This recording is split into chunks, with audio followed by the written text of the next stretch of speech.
কাটিমনে নতুন করে আবার মুকুল এসেছে, খুব সুন্দর, দারুণ হয়েছে দেখতে।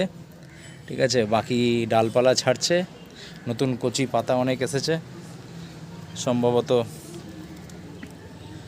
আরও এক দুটো ডালে হয়তো আসবে।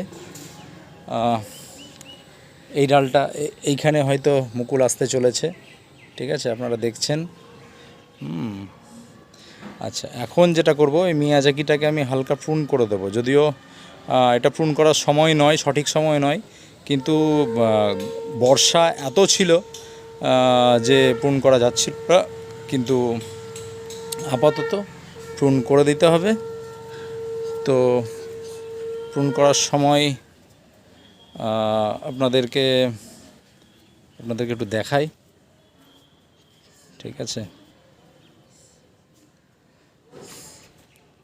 ঠিক আছে। তো আমি প্রুনটা করে নিয়ে আপনাদেরকে আরেকবার দেখাচ্ছি যে কোথায় কোথায় থেকে প্রুন করছি। বন্ধুরা দেখুন, এইখানে এই গাছ, এটা একটা কাগজি লেবুর গাছ।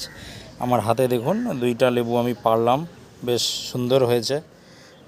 কেমন টেস্ট করতে হবে, প্রথমবার ফল নিলাম। ঠিক আছে, দেখুন গাছটা কি সুন্দর। আচ্ছা, একে প্রুন করে দিলাম। ঠিক আছে, এই যে আপনারা দেখছেন, মিয়াজাকিকে প্রুন করে দিলাম, দিয়ে এই যে ফাঙ্গিসাইড লাগিয়ে দিয়েছি। ঠিক আছে, ফাঙ্গিসাইড লাগিয়ে দিয়েছি সব কটা ডাল। ঠিক আছে, সুন্দর করে প্রুন করে দিলাম। এখন দেখার যে কত তাড়াতাড়ি ডালপালা ছাড়ে। যদি এরকম রৌদ্র আসে তাহলে খুব তাড়াতাড়ি একটা ঝোপালো রূপ নিয়ে নেবে।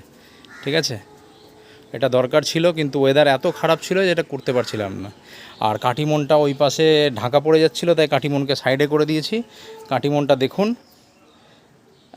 কাটিমনটা আপনাদের যদি পছন্দ হয় আমাকে জানাবেন কাটিমনটা কেমন লাগছে, প্রুনিং কেমন হয়েছে। ঠিক আছে, মুকুলটা দেখুন, মুকুলের দানাগুলো খুব সুস্থ।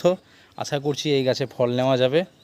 ঠিক আছে, আর আমার আশা যে এই ডালটা থেকে আবার মুকুল আসবে, আমার আশা। দেখা যাক আম ফলানো যায় কি না, শীতকালে আমের মজা নেওয়া যায় কি না। ঠিক আছে, আপাতত এইটুকুই।